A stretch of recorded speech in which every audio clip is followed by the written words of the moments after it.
Dear colleagues, dear ladies and gentlemen, hello. My name is YURIY MELKOV. I am a philosopher working at the Institute of Higher Education at the National Academy of Educational Sciences of Ukraine. In fact, our department is engaged in research about the topic of open science.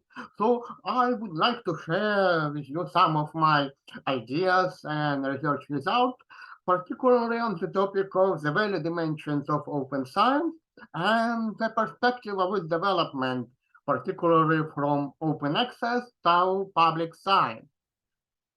When we consider the contemporary state of science, we see that there are some quite difficult problems that hinder the development of science. There are some obstacles for the development of science, which I would like to single out into two major groups, so-called external obstacles problems and internal problems.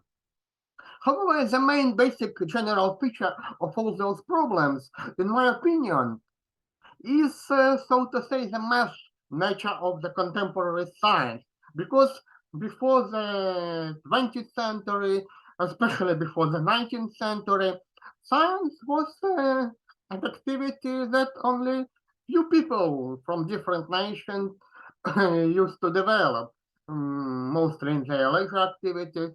They were just enthusiasts. And suddenly, in the 20th century, science has become the occupation of millions, both the whole army of university teachers and research fellows, and as a compulsory task for the undergraduate students who have to do at least some term papers.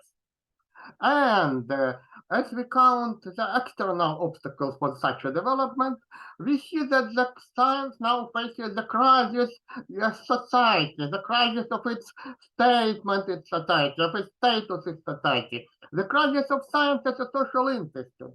Particularly in less developed countries, science does not have a lot of prestige, and its activity does not get much funds because the government could not allow to support scientists and academic activity. The organizational difficulties I would like to talk about is the way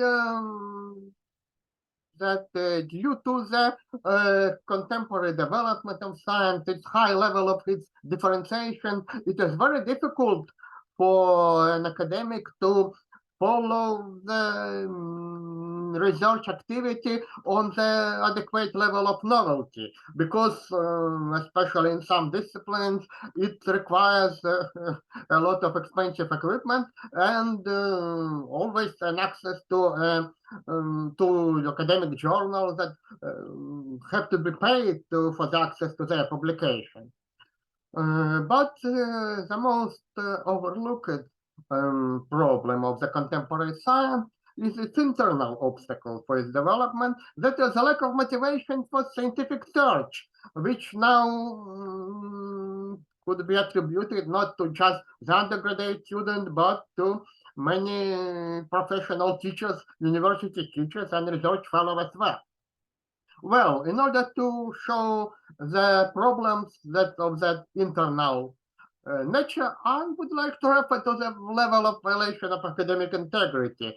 That is to the average level of plagiarism in the works by the undergraduate students. I do not list my sources here. There are many sources that shows that in most countries of the world, like in the United States, in Ukraine, and neighboring countries, the level of plagiarism in the works by the undergraduate students is about 75 to 90%. It's quite high, and one can say that such a high figure could either surprise or lead to some pessimistic evaluation. However, as a philosopher, I would rather like to notice that such high figure of plagiarism is the result of the lack of internal intention, internal motivation for scientific search, because students are forced to do some papers, and instead of following their own research, instead of writing their own papers, when they have no motivation, when they have no ability, no interest in scientific research, they resort to copying papers from the internet. In fact, it could be surprising, but such behavior is, in my opinion, a direct sequence of the closeness of scientific community, because society as a general, society as a whole, has no interest in scientific research, and that's why I see the concept of open science, the movement of open science, is a nice way to solve those obstacles, to overcome those problems. Well, according to the definition of open science that was formulated a few years ago in the document titled The Amsterdam Call for Action of Open Science. So, according to this document, science is seen as an agency that is able to perform a whole redesign, reinstitutionalization of science in society by the science becoming faster to address social challenges. It becomes inclusive, it becomes even a citizen science. And in order for the science to become citizen science, it has to be, there must be some radical changes in the way how society evaluates, understands, regards science.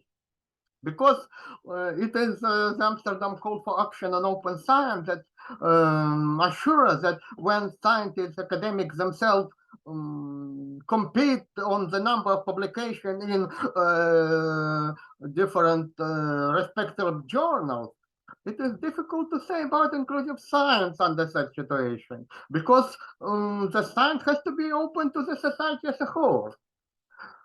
However, open science is a very complex concept, and some call it an umbrella term, but I think that it is not quite the correct to call it the umbrella term, because an umbrella term means there are some different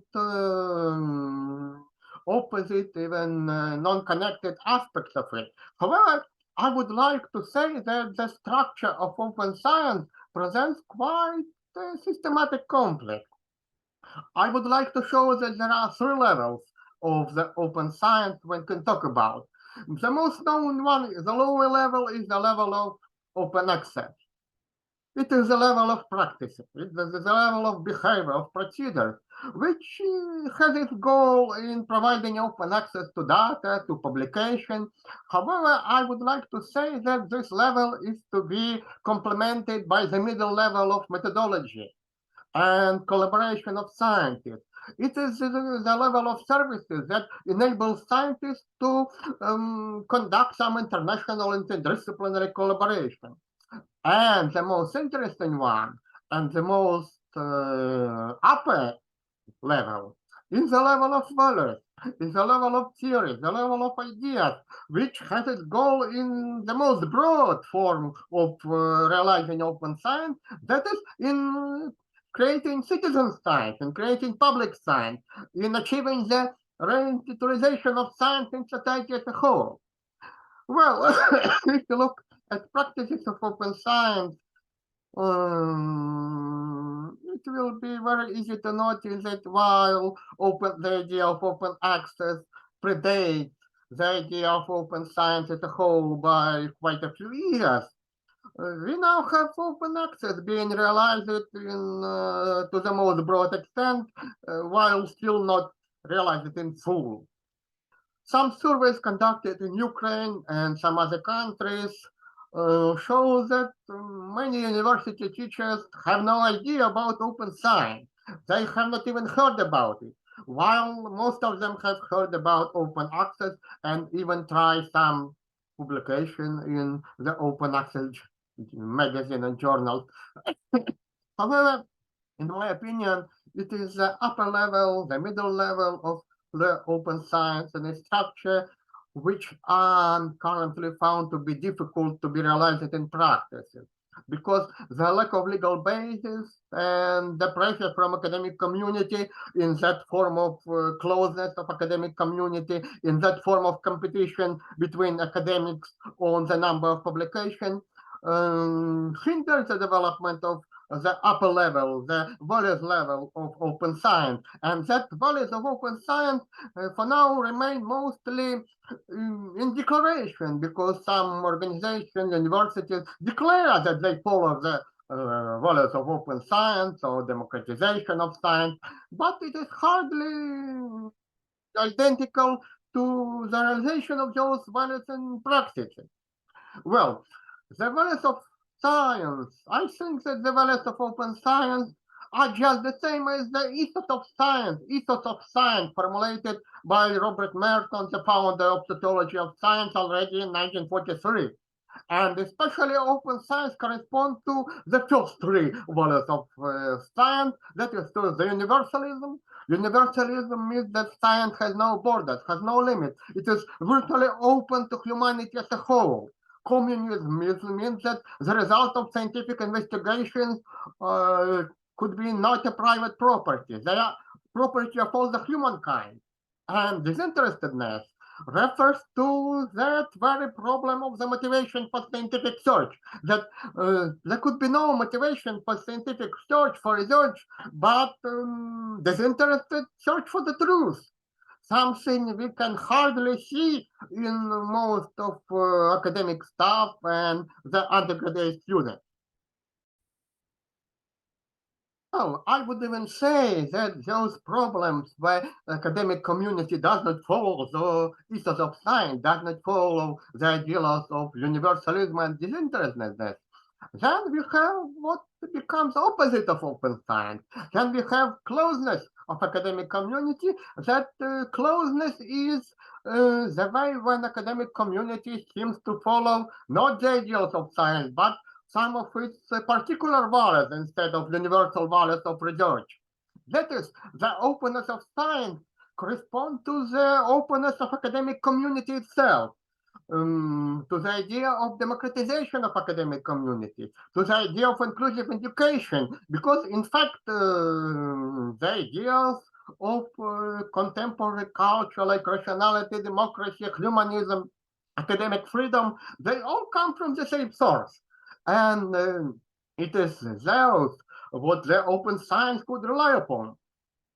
I think that the development of open science, the historical development of open science, well corresponds to democratization and humanization of science. Because in the old days, as I used to say, before the 19th century, before the 20th century, in classical science, we have quite a democracy, but it was very limited democracy. It was a République des Lettres, as it used to be called, a community of international scientists, but there were very few of them. On the opposite, in the 20th century, the science became mass science. In the modernity age, in the age of standardization, science becomes the deed of millions, the occupation of millions, but on the cost of its anti-democratization, because the lack of interest, the lack of motivation are the direct result of that mass science of the modernity age. And the contemporary science, in my opinion, is human commensurable science, because every person can now follow their own goals, their own values. And it is what could be called the new enlightenment, when by the famous word of Kant, each human has to have the bravery to follow one's own mind. Well, when we talk about mass science, we can refer to some critics of the possibility, of the very possibility of mass science, like the famous Spanish philosopher of the first half of the 20th century, José Ortega y Gasset, used to say that science is a very delicate thing. It implies some call, which is very rare, which is rarely found in human nature, and a scientist is like a modern monk. And to pretend that every contemporary student, every undergraduate student of today's university could be a scientist is a very funny thought. It's like an utopia. However, when I am talking about the possible development from that math science, when students, teachers are forced to do research but have no ability, have no interest, have no motivation for research, and thus resort to plagiarism, thus resort to closed value, then we can see the way to develop public science by transforming higher education, by providing some holistic personal education. However, the problem is that it is not every student becoming a scientist, but every student forming the ability to produce new knowledge during his or her whole life instead of doing formal research work as an undergraduate student. That's what I call the possibility of public science. And it is necessary to consider open science on all levels, as I used to show, not just open access, because open access is important for academic community. It's important for scientists, but in order for the science to be truly democratized, to achieve through the humanization, through democratization, we have to think about reinstitutionalization of science in society. And thus, we have to develop the ability to do some research in every person, in every member of society, because that's the only way to talk about citizen science. And in order to develop, we have to conduct different approach to higher education, because it is of no use to copy works from the internet, but it is of use to get some motivation for your own research only if you follow your own goals, only if you intend to realize your own value. So that's why I think open science is such a complex and a very interesting and a very promising phenomenon, which has to be development alongside all these levels, not just open access, but methodology of servicing the collaboration between scientists, and especially the values of public science, the values of democratic science. So, thanks for your attention. I hope that was of interest to you. Thanks again.